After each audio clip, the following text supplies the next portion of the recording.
sebelumnya udah ngundang dan ngasih kesempatan buat sharing sama teman-teman.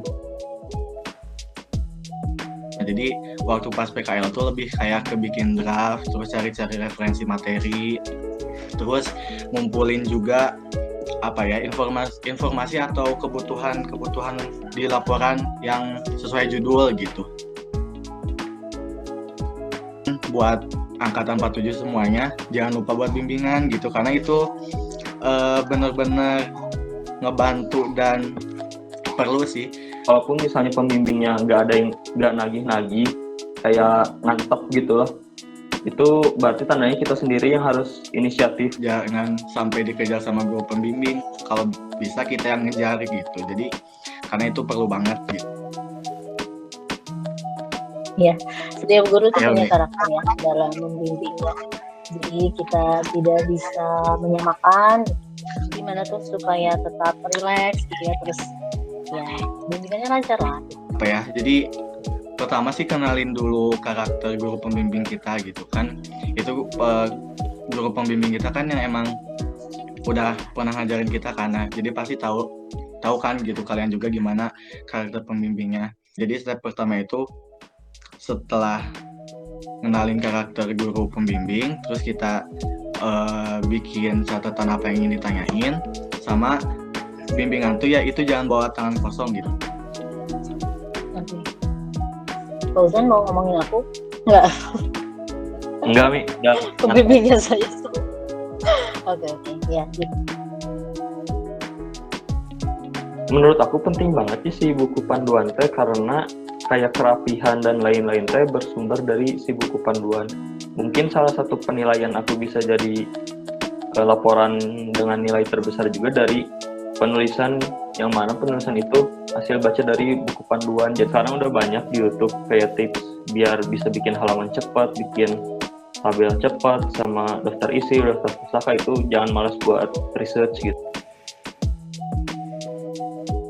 Mungkin kalian juga pas bab 3 bakal nanya ke teman juga, soalnya kan misalnya ada judul yang sama, pembahasan judulnya sama, itu kan kalian juga bisa sharing kayak buku atau sumber-sumber gitu. Jadi ya gak masalah sih. Ya, jadi bukan nggak boleh ya kalian, justru ketika bisa kolaborasi itu bagus juga. Ada saat gitu ya kali ya breakdown banget sehingga untuk nulis itu malas gitu. Nah, terus biasanya apa yang jadi bikin semangat lagi?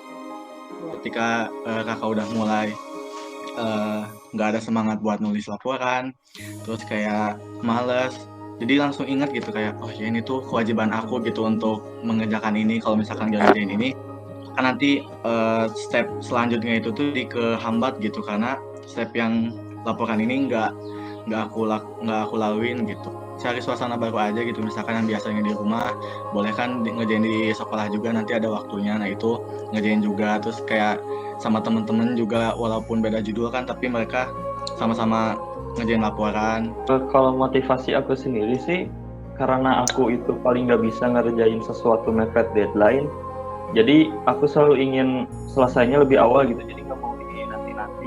Kenapa? Karena aku tahu kalau aku ngerjain mepet deadline pasti kayak rusuh, terus nanti gak tenang gitu buat ngoreksi apa-apa. Jadi kalau kata aku lebih baik mending pusing dulu di awal, tapi nanti di akhirnya jadi lebih nyantai gitu. Jadi kalau kata aku, kalau misalnya di kendala dalam merangkai kata itu sebenarnya kayak sebisa kalian dulu aja kata-katanya yang kalian bisa. Habis itu yang penting selesai dulu, baru bimbingan gitu kan. Nanti di situ mungkin jadi tugas pembimbing buat ngoreksi kata-kata kalian yang salah gitu. Jadi gak usah takut salah lah sama nulis kata-kata di laporan, kan nanti ada bimbingan juga. Gimana ya, jadi sehari itu minimal kerjain aja 1 paragraf, itu juga udah cukup gitu. Karena kalau misalnya kalian udah ngerjain 1 paragraf, pasti gak bakal kerasa bakal nambah paragraf lain itu. Jadi gak dipatok buat 1 paragraf, tapi kalian usahain dulu buat ngerjain. Jadi silakan kalau ada yang mau nanya buat adik-adiknya. Sebetulnya Umi tadi berencana live aja sih, supaya kaliannya lebih terbuka gitu ya, kali mau ngomongin guru gitu kan ya. Ya nggak apa-apa sih, karena pasti ada lah pesan-pesan atau trik-trik gitu ya yang ingin kalian sampaikan sama adik-adiknya. Jadi ada yang mau nanya dulu nih Pak?